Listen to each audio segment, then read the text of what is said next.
year with my buddy. He found a. He was behind me when he found it. It was protected by a barrel. We were down about 3 feet down from the top of the ground. He found a cobalt blue poison bottle, and he said, "Oh," he said. He yelled up to me. He said, "Well, pray." I was like, "This guy never says that. That's not his nature." So he started cleaning it, and it was in perfect shape. It was a Melvin and Badger poison bottle about this tall. Wow. I think the book on it's about 800. He ended up finding 6 over the next, I'd say about 2 to 3 months. He kept wanting to go back, and I'd say, "There's nothing left here." He'd say, "No, we're going back," and he'd find another one. Then he broke one with a shovel. So he gave me the broken ones, and they're on display because we glued them back together. They're on display. But he's got the nice ones. He's got a set now of 4. And I think today, even though the book might say 8 on that, I think realistically it's probably more like 400 or 500. Still a nice find. You know, you go out for an hour and make $400. Now the main factor is age and color. Color is great. Blue is good. Aqua is very common. But blues and greens, emerald greens. This one here, they call this black glass because if you set this in a corner without light on it, it basically looks black. And it's not black at all. It's just so thick with green glass. That's what's nice about it. If you look at the base of that, it looks like black, and you just can't see through it. I have a totally black glass bottle. Really? You can't see through it. That's nice. Sometimes it's so this thick. Big. Yeah. And I've tried putting everything, even lights inside the bottle. Really? It will not shine through. Oh. And I've asked people on the internet, no one knows What do you want for it? I'm going to bring some up. Website, town website, anything like that for directions and? Yeah, if you type in Maine antique bottle and glass, it should come up on any GPS locator because we put it into the system through Google. When you're diving, do you have to run your hands through the muck and stuff to find A lot of Are times. they sitting on top most of the time? Not very often sitting on top. You have to disturb the soil.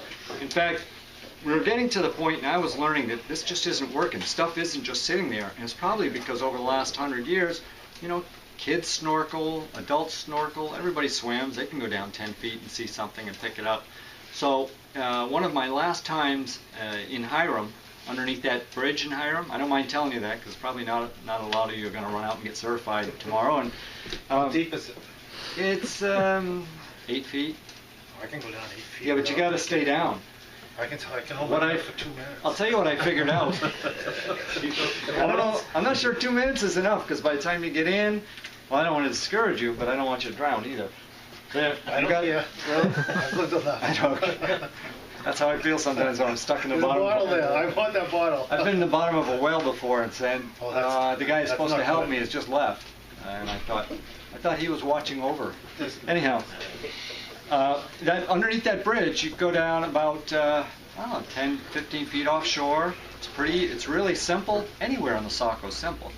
And you get down there, but there's debris everywhere. But unless you start digging in the sand just like you were digging on the ground, you get down about a foot or two, then I realized then you start hitting a layer of mid-1800s stuff. Now we were swimming in the middle by that bridge. And we found a place where it must have been a guy hooked on cocaine because we found all these painkiller bottles. And these usually sell for $5 to $10 on eBay. We found about, I'm going to say 50 to 60 of them. And I kept bringing them home. I said, these are great. What do they look like? Little vials about this big? Yeah, this little vial says Davis Painkiller on it. Is it embossed on it or paper? Embossed. Okay. And we found a lot of those. So I'm guessing the guy there had a real issue and had to take the painkiller. You think there might have been opium? Opium. Yeah. It was a good party. Yeah. Yeah, I've got another buddy, when I'm digging in Raymond, he says, all you're digging is the bottles I threw there when I was beer bottles. And something you got to tell these guys that I was told, I've been digging for 25 years, yeah. Off and on. I don't dig, I'll go 2 or 3 years without digging. Yeah. Because I metal detect. Okay. Never tunnel. Yeah, don't tunnel. Never tunnel. Your life is too important. Yeah, even if you stick your head in a foot, something could come down. Got to be really and careful. You're dead. Yeah. There's been a lot of us that dug bottles that aren't here. It's pretty dangerous, yeah. Yes. Oh, now I forgot what I was going to say. Oh. Yeah. I've written a few. Cleaning bottles. I want to know about cleaning. What's the best way to clean bottles? And is there any bottles that you shouldn't clean? What I like to do to clean the inside is get some gentle sand, and if the inside's just a little dirty, I'll just put, usually don't like soap because soap tends to slow the sand down. I'll put sand in water, get it about a quarter way full, and kind of swish it and shake it. Sand works really good. My buddy found a bottle in his basement. He called me up and described it to me, and I said, he says it's got a sharp thing on the bottom. And he says in the front of it says woods, and it's about a gold or amber color. And I said, I'm coming right over. That's a nice bottle. He said, well, I put sand in it, shook it around, a couple little stones and stuff. And he says, it's got a little ding in it now. I don't know if I did that or not. It's a $2,000 bottle. I sold it for him for $1,000 to another friend of mine. He said, I don't even want to keep it because I'll break it. Yeah, I can tell. He'd already put rocks in it and shook it. So I put gentle sand inside. The outside, I used Brillo pads. They work great. The metal ones, not the plastic ones. And sometimes if a bottle's really worth it, I'll send it to somebody and pay them $10 or $15 to put it in their tumbling machine.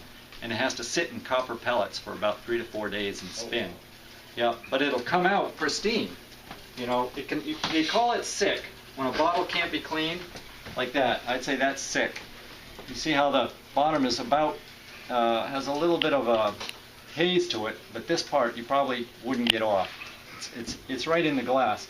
This happens, well... So it's just scratched, isn't it? Well, this could have been upside down in acid in a privy.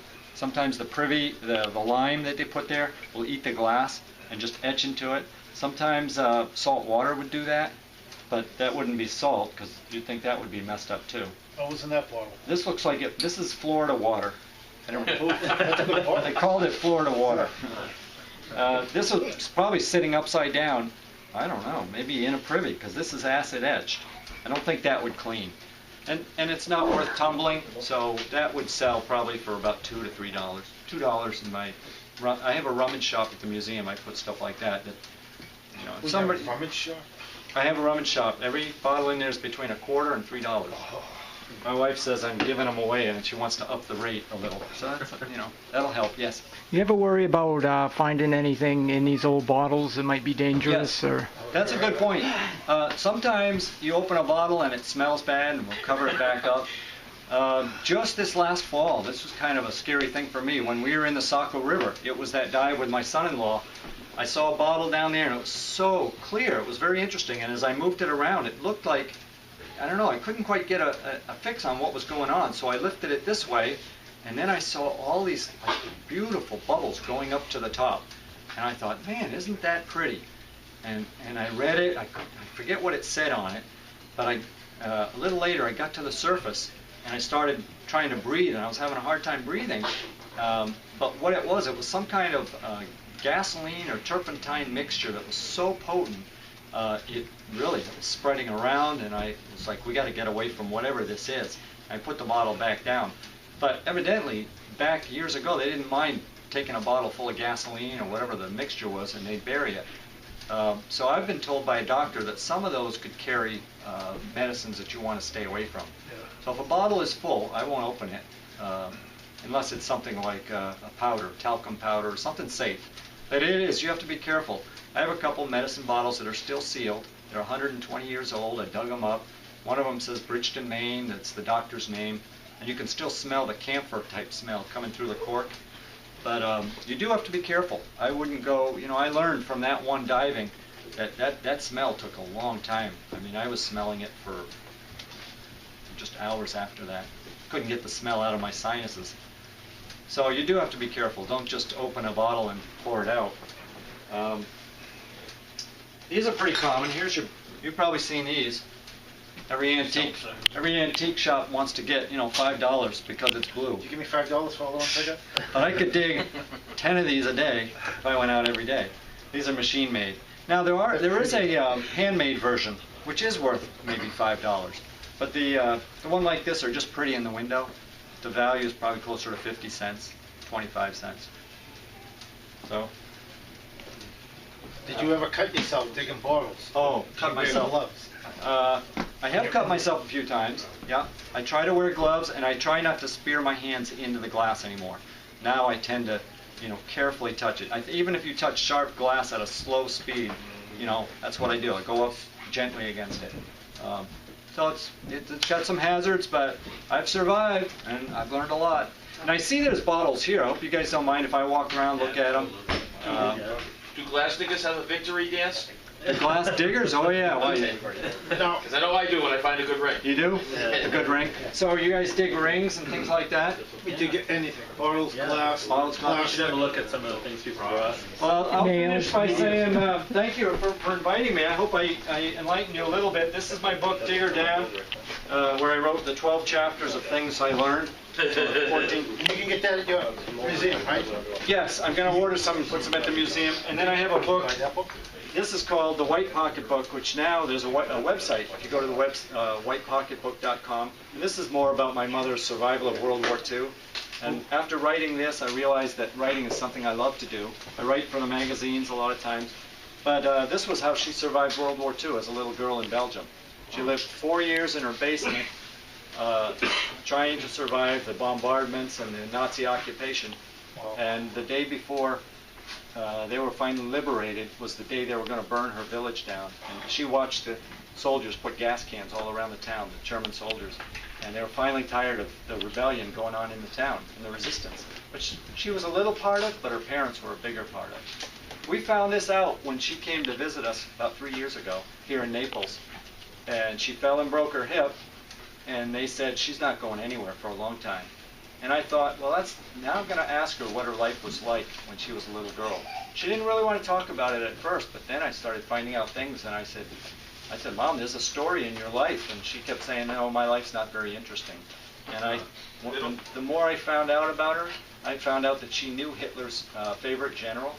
When Hitler was putting the pins on Leon de Grelle, general stripes, or pins, I guess they call it. There's a picture of him on the internet saying, if I had a son, I would have liked to have had him be, or I would have liked him to be like you. He only said that to one general, and that was General de Grelle. She knew him as a family friend, because he was from Bouillon, the little Belgian town that she grew up in. So there's a lot about that if you're interested in history and World War II. That talks about that.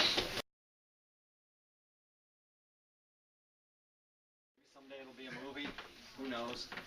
But this I don't think I'll ever give up this hobby, because to me it's great. I do want to get a nice locator. I ruined mine. It was an above ground, and I thought, well, I'm going underwater, so I wrapped it in a plastic bag, and I took it in the lake. See, I got a lot to learn about this.